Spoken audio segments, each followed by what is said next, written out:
খাগড়াছড়ি পার্বত্য জেলা বর্তমানে অস্থির ও আতঙ্কপূর্ণ পরিস্থিতির মুখোমুখি। ফেসবুকে জুম্মু ছাত্র জনতা অবরোধ শিথিলের ঘোষণা দিলেও এলাকায় এখনও থমথমে পরিস্থিতি বিরাজ করছে। এলাকাবাসী জরুরি প্রয়োজন ছাড়া ঘরের বাইরে বের হতে সাহস পাচ্ছে না।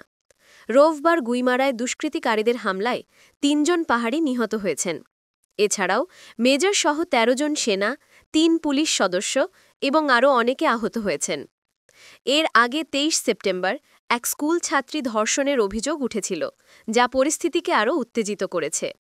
পরিস্থিতি নিয়ন্ত্রণে রাখতে প্রশাসন ১৪৪ ধারা জারি করেছে এবং পার্বত্য এলাকায় পুলিশের পাশাপাশি ৩ প্ল্যাটুন আর্মড পুলিশ ও ৭ প্ল্যাটুন বিজিবি মোতায়েন করেছে। যেন ঘটাতে না পারে এই জন্য আমরা আমাদের সর্বাত্মক ব্যবস্থা নিচ্ছি। একটা মহল যারা চাচ্ছে যে উৎসবটা যেন ভালোভাবে এবং ধর্মীয় উদ্দীপনার সাথে এবং উৎসব মুখরভাবে হতে না পারে, এই জন্য একটা মহল কিন্তু চেষ্টা করতেছে। এই একটা মহলে কিন্তু এই খাগড়াছড়িতে এই ঘটনাটা ঘটার চেষ্টা নিয়েছেন স্বরাষ্ট্র উপদেষ্টা। সবাইকে আমি বলবো সাহায্য। জেলা বাসিন্দারা আতঙ্কিত, তাদের জীবনযাত্রা ব্যাহত হচ্ছে, গাড়ি যাতায়াত বন্ধ, ব্যবসা বাণিজ্য স্থবির।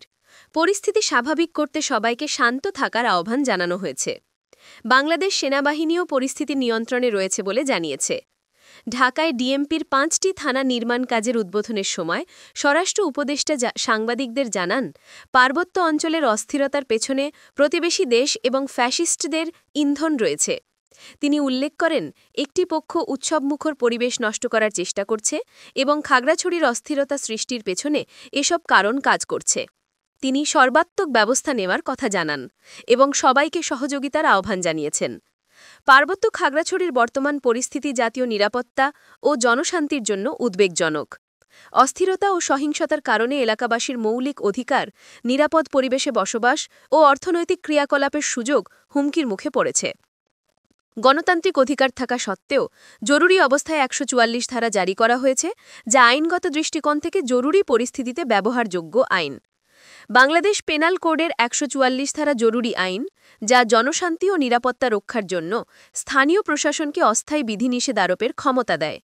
এখানে এটি ব্যবহার করা হয়েছে জনসমাবেশ এবং অবরোধ নিয়ন্ত্রণে। সেনাবাহিনী, পুলিশ ও বিজিবি মোতায়েন করা হয়েছে পরিস্থিতি নিয়ন্ত্রণে রাখতে।